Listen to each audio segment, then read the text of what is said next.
Course in Miracles, Manual for Teachers, Lesson 14. How will the world end? Can what has no beginning really end? The world will end in an illusion as it began. Yet will its ending be an illusion of mercy, the illusion of forgiveness, complete, excluding no one, limitless in gentleness, will cover it, hiding all evil, concealing all sin, and ending all guilt forever. So ends the world that guilt had made, for now it has no purpose, and it has gone. The father of illusions is the belief that they will have a purpose, that they serve a need or gratify a want. Perceived as purposeless, they are no longer seen. Their uselessness is recognized, and they are gone. How but in this way are all illusions ended? They have been brought to truth, and truth saw them not. It merely overlooked their meaningless. Until forgiveness is complete, the world does have a purpose. It becomes the home in which forgiveness is born, and where it grows and becomes stronger and more all-embracing. It is nourished, for here it is needed. A gentle Saviour, born where sin was made and guilt seemed real.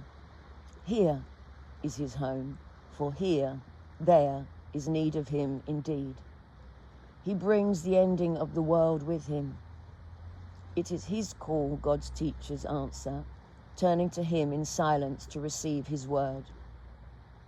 The world will end when all things in it have been rightly judged by his judgment. The world will end with the benediction of holiness upon it. When not one thought of sin remains, the world is over. It will not be destroyed, nor attacked, nor even touched. It will merely cease to seem to be. Certainly, this seems to be a long, long, long while away, when not one thought of sin remains. It appears to be a long-range goal indeed, but time stands still and waits on the goal of God's teachers. Not one thought of sin will remain the instant any one of them accepts atonement for himself.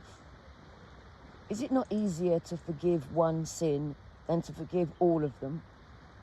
The illusion of order of difficulty is an obstacle to the teacher of God, which he must learn to pass by and leave behind. One sin perfectly forgiven by one teacher of God can make salvation complete. Can you understand this? No, it is meaningless to anyone here, yet it is the final lesson in which unity is restored. It goes against all the thinking of the world. But there again, so does heaven.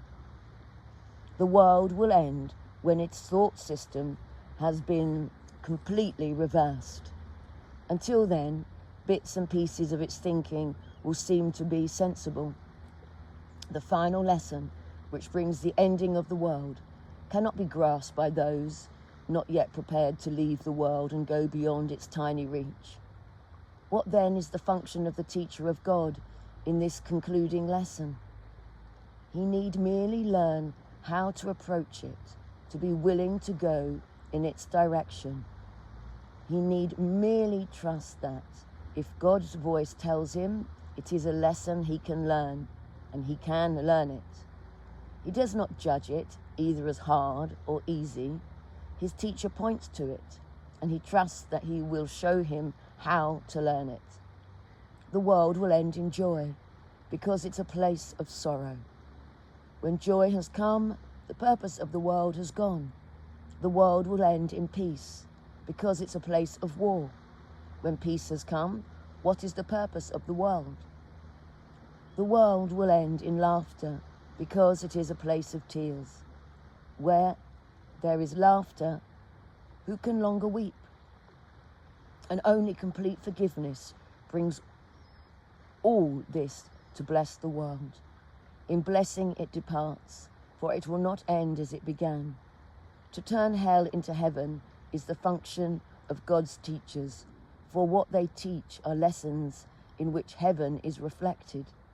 And now, sit down in true humility and recognize that all God would have you do, you can do. Do not be arrogant and say you cannot learn his own curriculum. His word says otherwise. His will be done. It cannot be otherwise. And be you thankful it is so.